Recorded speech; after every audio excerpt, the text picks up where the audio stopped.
I think the team's going to be awesome this year, and tonight sucked. Painful, excruciating. Those were some of the words that head coach Dan Hurley used to describe his team's 20-plus point win to open the season. We'll tell you why Hurley was unhappy. How about the Chadwick hat trick? UConn corner Cam Chadwick Jr. took the ball away from the UAB Blazers not one, not two, but 3 times. We'll hear from him and his head coach. And the UConn women's squad picked up right where they left off in total dominance, taking down number 20 Louisville to open the season. We'll take a look at how the Huskies hunkered down and hammered away at the bucket. Connecticut Game Week starts right now.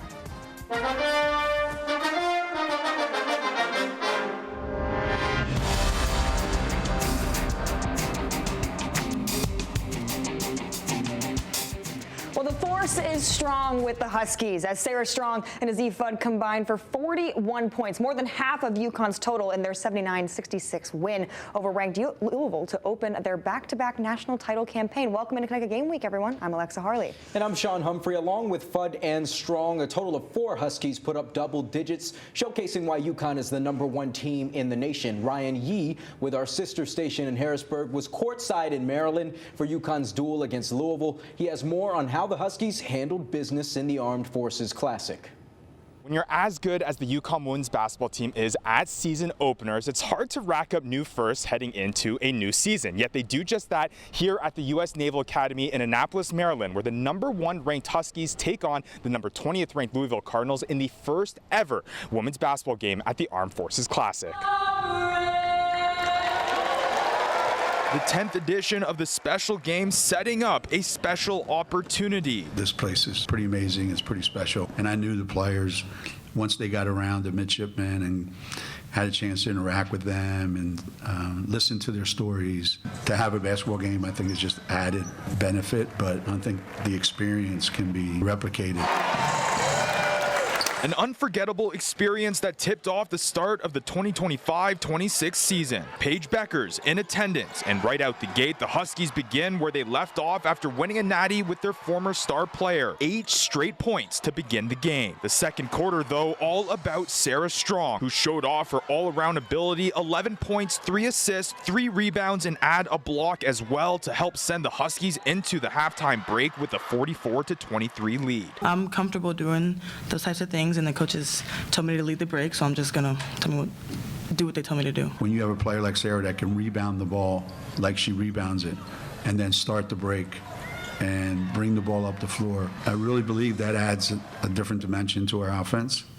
And because she's such a gifted passer, there's a lot of opportunities when she has the ball in her hands, so we try to put the ball in her hands as often as possible. The second half, however, a different story. The Huskies outscored by the Cardinals, but winners win, and that's exactly what the Huskies did to close out the game with a final of 79-66. And for the team, albeit not the prettiest, a solid starting point for the brand new year. I don't ever want to walk off a court this year because we're UConn and we're defending national champions and we're preseason #1 and make wins feel like losses because we didn't win by enough, we didn't win the right way. For the first game out, I thought it was a tremendous success. Tonight was a lot of fun. First real game, getting to be out there with everyone, but I think as the season goes on and we continue to build our chemistry and learn how to keep playing well together and what our strengths are, it's going to be even more fun and really special and, yeah, really fun because this team's going to be good. So a familiar dominant win for the UConn women's basketball team, make it now 30 straight years for the Huskies that they have won their season opener. Still a lot to be learned with this team, chemistry still needing to be built, but like Coach Ariema says, a win that they're going to celebrate no less after beating a tough 20th ranked Louisville team here in Annapolis, Maryland at the Armed Forces Classic. They will now look ahead to next Sunday where they will take on Florida State at home in a game where they will also celebrate that 2025 national championship as they continue to look ahead to what's to come this season. For Connecticut Game Week, I'm Ryan Yee.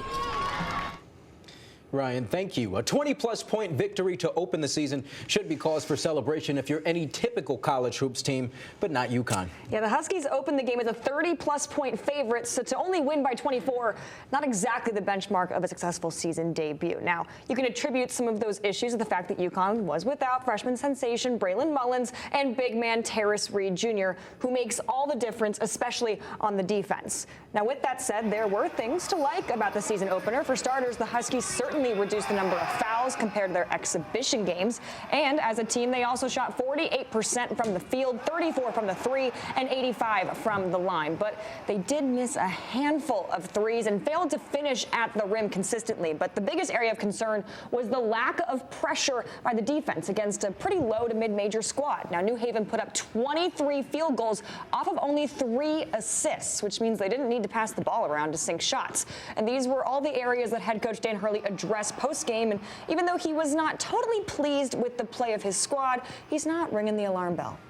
I think some of the things that plagued us last year, reared its ugly head anytime that a team has 23 field goals and on only 3 assists. That tells you that you've lost a lot of one-on-one battles, both on the perimeter and in the post. Some of it was a lack of physicality, especially with all the resources that we have at UConn. That we couldn't play, with greater physicality tonight. Maybe it was too much of the messaging of not fouling, and which we dealt with the last 2 games. You walk away with it. You missed many opportunities to score, wide open threes, finishes at the rim. 11 assists is really disappointing. We're a 20 assist team, so to get 11 means we didn't pass the ball very well or finish plays. But I think for me it comes down to really bad one-on-one defense, and from guys that were brought in here to help us in that area, or players that on the wing that as juniors now we need to be able to guard better. And the Huskies had 3 guys that did shoot in the double digits: Jalen Stewart, Solo Ball, and Alex Caravan. The forward from Massachusetts put up 18 points with 5 rebounds and 2 blocks. And even though his stat line looked pretty great, Caravan is bearing all the responsibility to hold his team accountable as they move forward. Yeah, we're definitely not happy about it. We didn't play up to the standard, and we didn't play up to the level that we practice at every single day and what we're coached to do. And it starts with me. I'm the leader of this team. I don't hold the guys accountable as much during practice. I don't do everything I need to do at the standard that I need to, and I don't feel like I'm holding everyone accountable. So the coaches have been doing the same thing they've been doing the last 2-3 years, at least when I've been here, just coaching us, same drills, everything. But I don't believe I'm holding guys to the same standard. And then we just didn't execute out there the way we wanted to, defensively, offensively, and it just wasn't up to the UConn standard. As for what the Huskies have lined up for next week, UConn will host Columbia on Monday before it makes the trip to TD Garden for a top-ranked showdown against BYU.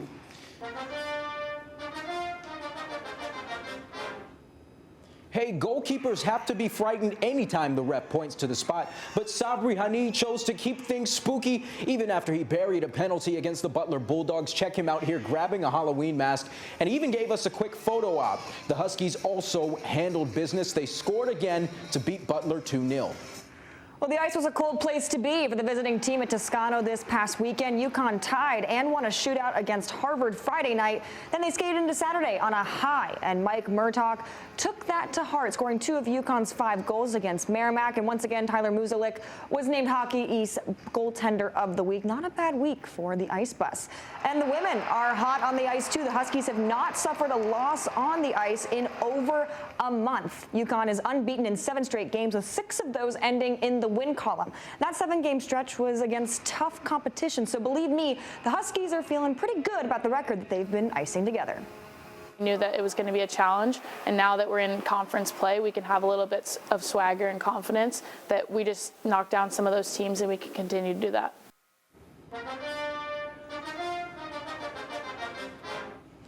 There were a lot of huge Husky performances on Saturday, but one name jumped off the page this week. Our top dog is UConn cornerback Cam Chadwick Jr., who played like he took the past week's overtime loss to the Rice Owls personally. Now the players have a 48-hour rule, which means win or lose, they have a short memory and it's on to the next. But for the fans, Chadwick's outing is one to remember, and my hat's off to him. He had not 1, not 2, but 3 interceptions to go with 7 tackles, including a sack. He was absolutely flying around the field, and neither of UAB's quarterbacks had an answer for him. After the game, Coach Mora said his performance was a product of the effort he's put forward in practice. Meanwhile, remember that 48-hour rule? Well, even immediately after the game, Chadwick preached an on to the next mentality. He's constantly catching the ball in practice, trying to intercept the ball. He doesn't take anything for granted, and I think you're seeing that work pay off. People, I think they're attacking him less and less because he's become a much more consistent player for us, and I'm really happy for him. It's definitely a huge confidence builder. It's just something that I just got to keep on working on. I got to be able to bounce back next week, learn some things that I messed up, like earlier in the game, and just move ahead and focus on doing it.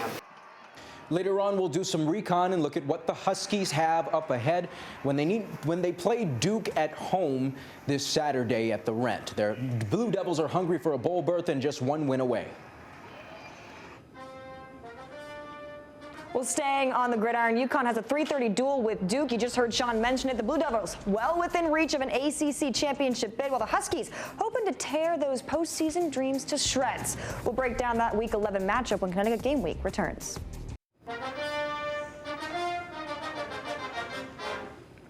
Well, it's time for some recon. UConn football hosts what may be its toughest opponent of the season. We were just talking about it when Duke visits the Rent. And the Huskies might feel like they're looking in a mirror because their seasons are eerily similar to that of the Blue Devils. That's right. UConn's struggles in overtime aside, the teams have each lost 3 games and made plenty of trips to the end zone on their way to wins. So let's take a brief look back at UConn's victory over UAB and find out more about those striking similarities between the two teams. The win over UAB was all about air power. Stop me if you've heard this before, but Skylar Bell was sensational. He won the New England Gold Helmet Award this past week after 3 touchdowns and 149 yards on 8 catches. Also, Joe Fignano still hasn't thrown an interception, but on the other side, the Duke Blue Devils have had a similar story to the Huskies. They averaged just over 35 points per game and just put up 46 points on the road at Clemson. Duke has given up its fair share as well. The Blue Devils beat Clemson by just a single point. However, the Huskies say they're prepared for an offensive battle. Our job is to score points, so we want to score as many points as possible. So if the other team wants to make it a shootout, we could do that. I got confidence in our offense. We got playmakers all over the field to put up points and score from long ways away and score from short ways away. So I think, we could fight any battle we need to win games. And Duke hopes to make its 2025 its 4th year in a row with a winning record. And the Blue Devils still have a path to playing in Charlotte for that ACC title. Like we said, the Huskies, toughest opponent so far this season, but don't think the mountain in their way has inspired them to shrink. The players say it's an opportunity, and they aren't buying that underdog mentality. We take every game. We don't look at a bigger game just because they're in the Power 5 any different, but they're a really good football team. So, I think that's the biggest challenge and the biggest opportunity is, to showcase, what we can do against a really good football team and a really good defense. Just mainly doing our jobs. Everyone got a job to do, and that's why we're on the field. So just mainly doing our jobs and getting to the ball. We harped on getting to the ball all week, so all 11s to the ball, and that was, that will help us win the football games. I think our practice habits are what is what to keep it going and just keep them firing on all cylinders. We're underdogs, and going against an ACC team, they don't really expect much from us. So we just got to come out and show them who we are. And Duke would become bowl eligible with a win, but it's worth mentioning the Huskies are undefeated at the Rent this season. Saturday's kickoff is at 3:30 p.m. She was Hockey East's leading goal scorer at Boston College, but she's found a home in stores as a Husky. When we come back, we'll catch up with UConn forward Julia Pellerin. More Connecticut Game Week coming up.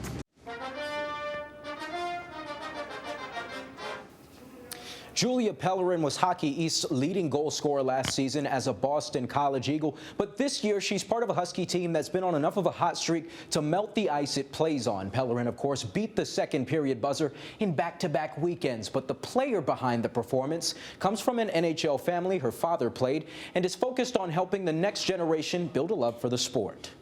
Buzzer beaters, same second of the game in back-to-back weeks. Like, what the heck is going on with that? Honestly, I don't think there's an explanation. I think maybe we should count the clock down a little bit more. Maybe I'll put some more in the net. But just lucky to net those first 2 as a Husky, and just really grateful for the opportunity to be here. And now goals in 3 consecutive weeks as well. What's working for you out there? I think the first couple weeks here was a big transition for me, learning new systems and being a part of a new school, a new team. So the pressure to put the puck in the back of the net was kind of high. But now that I've had the past 3, I think the rest of the season is going to be a little bit more confident. and playing with some new players as well will kind of switch up the mojo. Do you all feel like it makes you more dangerous to kind of just keep winning? Like with every win, is there a momentum factor? 100%. I think something special about our group is it doesn't have to be one player who's going to score the goal every game. It's a wide variety of whoever's going to put the puck in the back of the net. We're just doing it as a team. So I think moving forward in the season, we just want to keep that momentum going. And, we've had a great success in the hard start of our season, so just carrying that in. Your dad played professionally as well. What's it been like to have him as a mentor and just be able to look up to him and, really see it firsthand? Like you have something to point to as, hey, this is success at that level. Yeah, he's really our relationship has really developed over the past 4 years. He's not only my coach, but he's my dad first. So he really puts the pressure on me to take care of what I need to take care of, and he's there if I need the advice, which I really appreciate out of him because he knows that he has the knowledge to share with me. He's just waiting for me to ask for it, which has been a great balance for us. But he played in Hockey East as well, so it's great to have the family, legacy in the league and continue playing. I told him I didn't want to go to Maine. He was a little upset, but I'm happy I'm at UConn. The next generation being important to you and the youth hockey players as well. Yeah. Have you been able to connect with that next generation since you've gotten here to Connecticut? I haven't had many opportunities since I've gone to UConn, but in my career over the summer, I'm a youth hockey coach, and it's one of the most fulfilling things I've done because I love to share my knowledge about the game and also just advocate for female athletes in general. I think that there's a lot of empowerment that can be had as a coach, and taking that role and developing for maybe a future profession after I graduate college is really important to me, so I hope to continue that in Connecticut. Are there things they say that kind of surprise you, whether it's just something really smart or really goofy? A lot of kids are out of pocket and they say some things that are questionable, but at the end of the day, they all love the game just as I did when I was a little kid, and I love to share that passion with them. Are there games or moments that you really remember with the sport that you kind of carried with you? I mean, easy answer is my first game as a Husky. It was just a surreal moment to finally put on the UConn jersey and feel a part of something bigger than myself. But other than playing at UConn for the first time, I would think just back to some high school experiences when I was as a New Hampton Husky as well, kind of worlds colliding as number 8. So just remembering those moments because they really developed me to who I am as a college player.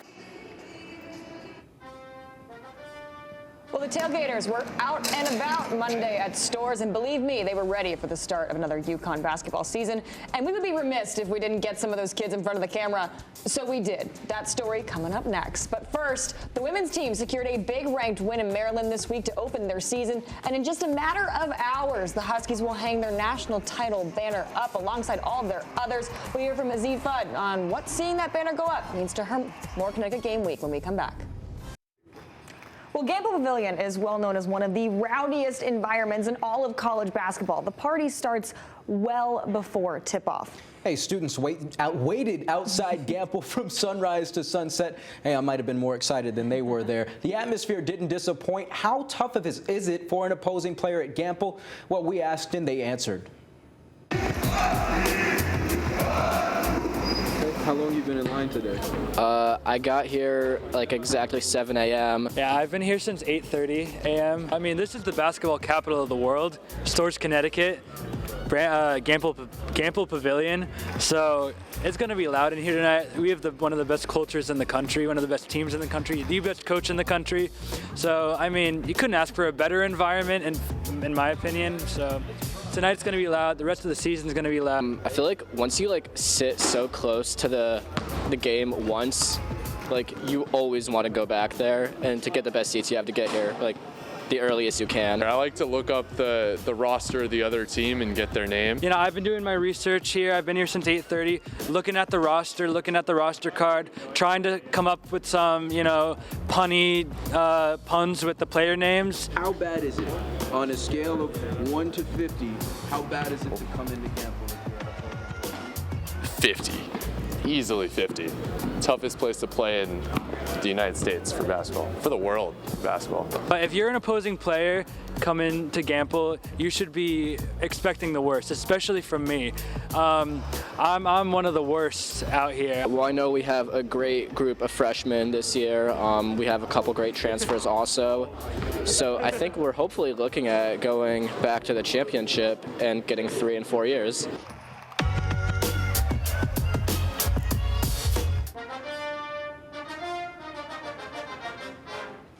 So we had basketball make its triumphant return to Gamble this past weekend, and coming up this weekend, there's another big moment heading the Huskies' way. That's right. The UConn women's team will watch another national championship banner get strung up in the rafters this Sunday, showcasing once again why they call Storrs the basketball capital of the world. And Husky standout Azif Fudd says that seeing that title banner go up will be indescribable. We've been through a lot of adversity individually, but then also as a whole and as a unit. So to be able to win that and win it together, it meant more than words can describe. That's Final Four Most Outstanding Player Azif Fudd telling us what it'll mean to finally see that 2025 National Champions banner come down. And this Sunday, she and the rest of her teammates will look to the rafters at Gamble and see their achievement immortalized in a place that feels like a living museum. Tip-off against FSU is at 4:30. And the UConn volleyball team is putting together a bow on the regular season with just 3 matches left on the slate. They have Xavier on Saturday, then Villanova and Georgetown next week. Now, these are crucial matches for the Huskies. Villanova and Xavier sit above them in the Big East standings. And ending the season with 3 straight dubs could boost UConn into one of the 4 conference bids to the Big East tournament. Senior Emma Werkmeister has had a phenomenal season, and she says that she and her team just want to keep playing. Obviously, we want to go to the Big East. Only 4 teams go this year, so we want to be one of those 4. So I think that's kind of more of like that goal situation. But then as a team, like we want to have no regrets. And every point, every ball, like we gave it our all. We said, win or lose, you don't want to go back in that locker room and be like, I wish I did this, I wish I did that, and we should have done this differently. They want to be like, okay, no, like we gave it our all. We did everything we could, and we balled out, and we had fun. And I sat down with Emma to talk about her 4 years that she spent serving it up in a Huskies uniform. That story will be right here on Connecticut Game Week next week. Well, hey, it was mission accomplished at the Rent this past weekend. I finally got to meet Jonathan. Hey, check it out. You see how excited I look there? I'm just as, well, maybe not just as excited right now. I've seen this video so many times. I saw it on Sean's Instagram story. I saw it on his phone behind my desk. I'm seeing it again here on TV. So on a scale of 1 to 10, like, what is this moment for you? That was about a 20. He's just such a good boy. He's a good dog. Well, next week we'll see if we can get all the Jonathans lined up for you. How about that? 14, 15? Maybe there are some other ones hanging around. Yeah, we'll see you next week here on Connecticut Game Week. Thanks for tuning in.